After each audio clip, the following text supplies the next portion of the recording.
مساء الخير من ميلبورن. أنا الحقيقة طالعة عشان بس أوضح موقفي. أنا فاكرة إن أنا قلت في البث المباشر اللي سبق هذا البث، وكان مع بداية الحرب الأمريكية الإسرائيلية الإيرانية، وفاكرة كويس قوي قلت يا جماعة بلاش نسبق الأحداث، وخلينا ننتظر شوية علشان نفهم. للأسف معظم الناس ما خدتش بالكلام ده، وطبيعي ان في ناس كده، وفي ناس فعلا كان عندها السباقة واخدت بالكلام وقعدت ركزت كده علشان تشوف ايه الاحداث اللي هتحصل. وكما توقعت انا انه محدش عارف ايه اللي جاي، مع يعني محدش يتوقع ايه اللي يعمله ترامب شخصية نرجسية متهورة.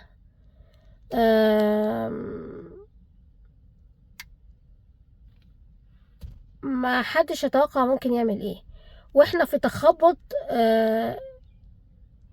يعني ما حصلش في التاريخ الحديث، لا للحروب ولا لأوقات السلام.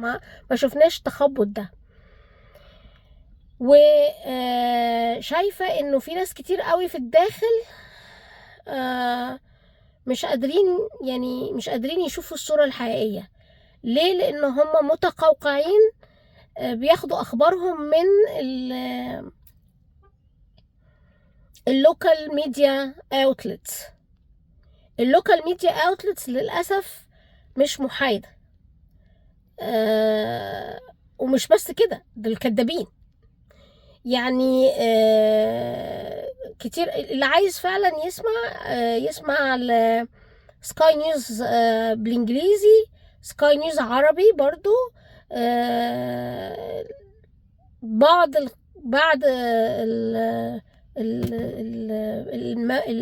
الميديا اوتلتس الاجنبيه زي في امريكا، مش كلهم برضو صادقين، انما في لوكال ميديا اوتلتس لوكال، مش فوكس نيوز والناس دي، لا. مفيش حاجه معينه في مخي دلوقتي اقدر اجيب اساميهم، بس مثلا انا اثق جدا في الاستراليان ميديا اوتلتس والاستراليان ميديا اوتلتس والدي دبليو، ناس محايده وتقدر تجيب الاخبار صح. يعني بيجيبوا اخبار حقيقيه، لا هم مع ولا ضد. اللي انا عايزه اقوله انه مش هنقدر يعني لا في حد فاز ولا في حد خسر. الخسران على ارض الواقع ماديا الايرانيين خسروا اكتر من 95% من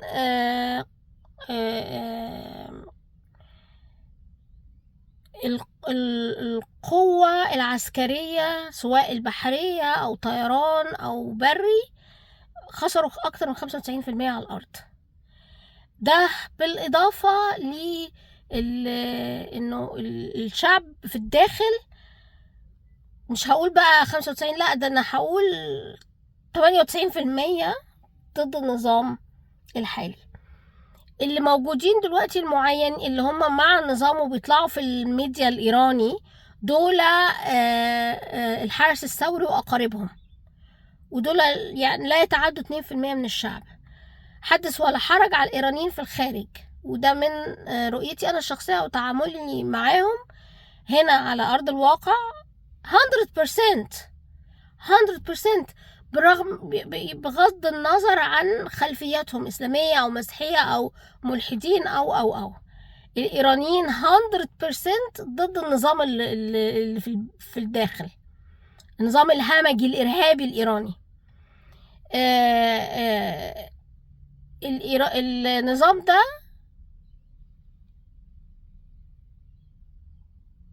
ضرب كل المعتقلين اللي في السجون، مش ضربهم، قصدي اغتالهم، اغتال كل المعتقلين اللي كانوا في السجون، وكانوا موجودين على مستنيين أحكام. النظام ما استناش الأحكام واغتالهم. فيما لا يقل عن 40,000 نفس تم اغتيالهم أخيرا أو حديثا في إيران. ممكن بقى أسأل سؤال هنا، أنت كمصري إيه اللي يخليك تعضد نظام إرهابي همجي كالنظام الإيراني؟ نظام إرهابي همجي لا يعتد به على الإطلاق. الإيرانيين نفسهم رافضين هذا النظام. انت من موقعك اللي انت فيه تقدر تقولي انت بتعضد هذا النظام على اي اساس؟ انت ناسي ان الإيرانيين دول قتلونا احنا المصريين؟ ناسي ان الإيرانيين دول بمساعدة حزب الله وحماس فتحوا السجون؟ ناسي ان الإيرانيين دول كانوا بيعضدوا الإخوان المسلمين عشان بلدك تقع في ايد الخراب؟ انتوا ايه بالظبط؟ يعني انتوا ملتكوا ايه بالظبط؟ ولا يعني انا الحقيقه مش قادره افهم، مش قادره اعي. انا بتكلم على المستوى العام، مش المستوى الشعبي، مش مستوى الناس اللي ما اتعلمتش او ما اتثقفتش او مش فاهمه الواقع ايه. انا بتكلم في العموم. انتوا يعني خلينا نفكر مع بعض. النظام الإيراني كان ضد نظام مصر، والمصريين على المستوى الرسمي والأجهزة السيادية ما كانش في توافق مع إيران نهائي إلا في الفترة الأخيرة لما تلاقوا في بعض المنتديات الأفريقية والآسيوية، لكن ما فيش تواصل. يعني ما شفناش مثلا رئيس السيسي بيتكلم مع حد من النظام او التقى معاه او اتصور معاه او السيسي راح ايران او حد من ايران جه بلدنا. ما شفناش ده. طب على اي اساس حضرتك واخد موقفك؟ انت الموجه الاعلام اللي بيضحك عليك، اعلام كله كاذب. كل اللي بينزل على صفحات الميديا وعلى صفحات السوشيال ميديا كله كذب في كذب. الحمد لله. عايز تعرف اخبار يعني تفهم ايه اللي بيحصل، خدها من منبع يكون محايد، لا مع ولا ضد. طيب وانا شخصيا من قراءاتي كتيرة شايفة انه انا مش شايفة حاجة واضحة حاليا. في تخبط في الإدارة الأمريكية. النظام الإيراني فقد أكثر من 95% من سيطرته على الأجهزة اللي عنده. بالإضافة أنه في في مدن صغيرة في داخل إيران، قرى وكده، ابتدى يحصل مظاهرات، بس هم ما زالوا عندهم القوة ان هم يقبضوا عليهم وما بيدوهمش فرصة لمحاكمات، لا بيقتلوهم في اللحظة اللي بيتقبض عليهم فيها. وانا شفت فيديو على اكس تويتر سابقا، ارض مليانة جثث وكلها مضروبة بالبنادق وبالرصاص، بحر من الدماء. لو تفتكروا ماسبيرو ده ولا حاجة، يعني ماسبيرو ولا حاجة جنب ده.